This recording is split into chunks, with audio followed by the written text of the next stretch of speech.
good read by Tomczak on the part of the blitz, but nothing doing between Kozlowski and Tomczak. Blitz was on, and Kozlowski locked up with individual coverage on Eric Allen. They both read it, and the execution was just bad. Greg Landry, now the offensive coordinator and the play caller for the Bears, has sent it in on 3rd down and 11 from the 39 out of the shotgun. 1:19 to play. Scoreless first quarter in Chicago. Gentry in motion. 3 receivers in the pattern, and he swings it out for Morris, and he has the first down as he gets to the 20-yard line. And again, a breakdown in the secondary that time. Eric Everett was there with the initial coverage. Morris makes the catch, and Lilly finally makes the tackle. And I'm trying to figure out how Mike Tomczak isn't hit or sacked by Reggie White. Again, watch Reggie working against Keith Van Horn. I thought he knocked the ball originally. Boy, look at Mike just step up inside. Credit the rest of the Bear line with giving him a pocket to step up into. And watch Morris now. He comes to the inside, pulls up. Defender buys it all the way. That's Eric Everett. And Morris, a good runner when he gets the football, takes it down inside the 20. 30 seconds to go in the quarter. Tomczak on first down. Little swing pass to Sanders, who eludes the first 2 tacklers and then takes it to the 15-yard line on what should be the final play of the quarter. Well, we had a sound apparatus on that field because you are seeing some hitting tonight on both sides of the ball. One of the things we want to watch for in the balance of this game, look how the Eagles have elected to keep Reggie White out rushing against Keith Van Horn. Normally in that long yardage situation, he's over the center, but the Bears have an all-pro in Jay Hilgenberg, so they're going with the matchup, putting White on Van Horn. And he's winning it out there at the moment. ABC's Monday Night Football returns after this message and a word from our ABC station. Plymouth and your local Plymouth dealers who invite you to test drive a Plymouth today.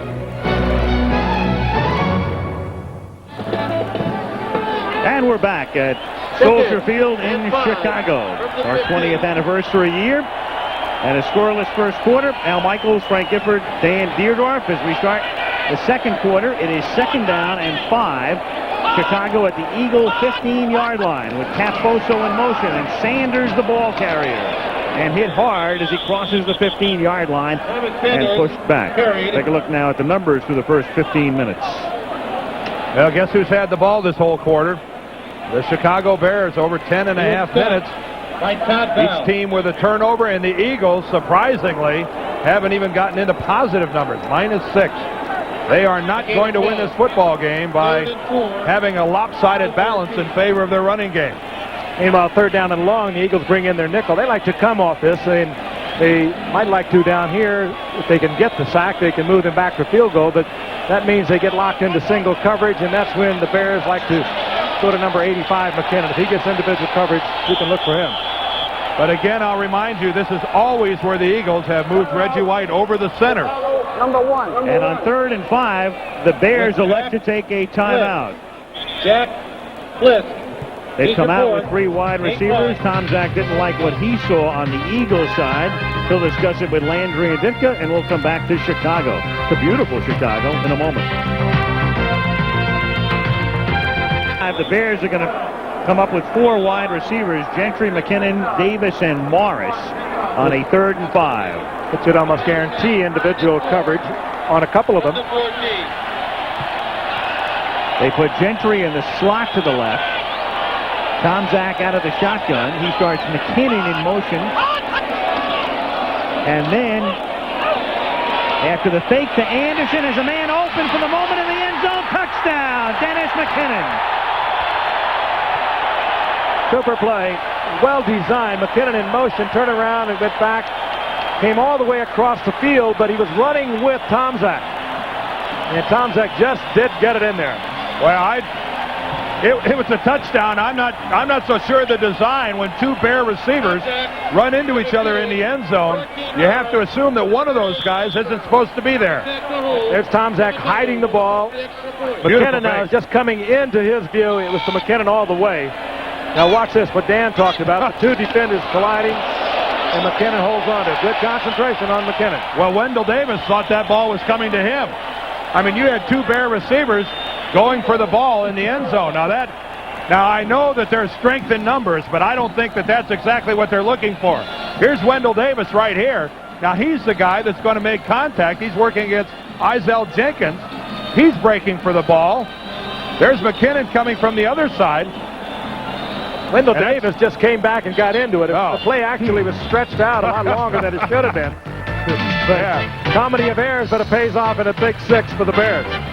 +1 by Butler.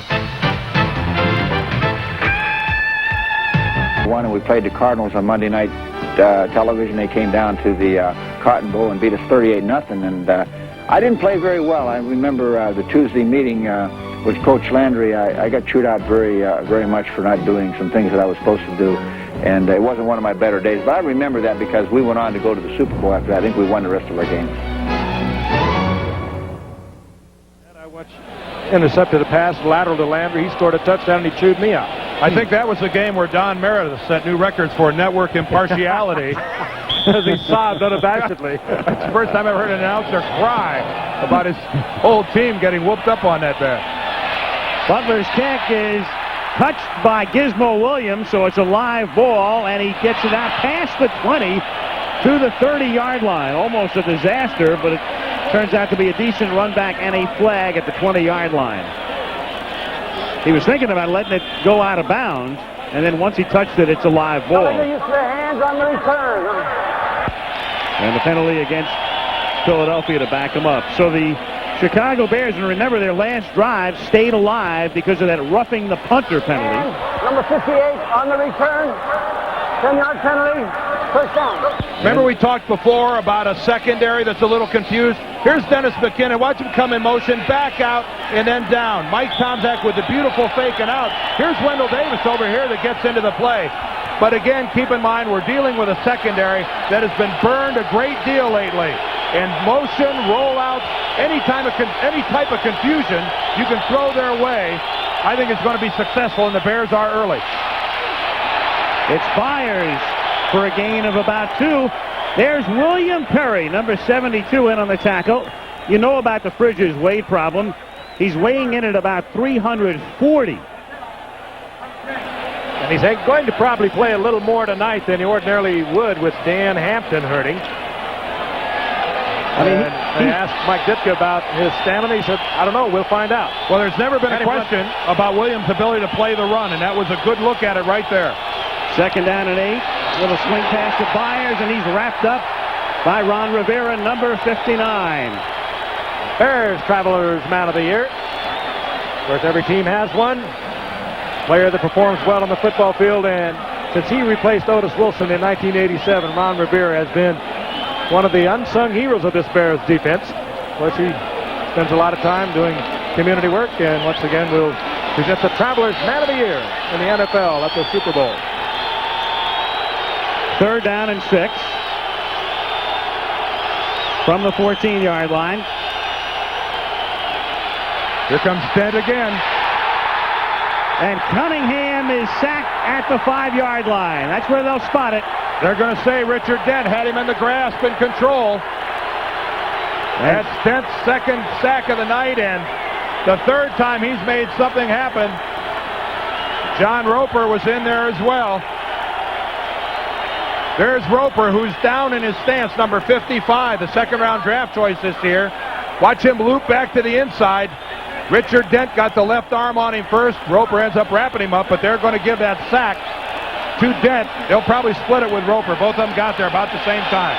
John Telchik, who was drafted by the Bears in '86 and then waived, a wobbly kick. Catch is made at the 36 by McKinnon, and he loses the ball, but the whistle has sounded. He was down. Dead ball, Chicago's ball. At the 36-yard line. 31-yard punt by Telchik, who has been injured. In fact, there was some speculation that Cunningham, who's a great punter himself, would do the kicking tonight.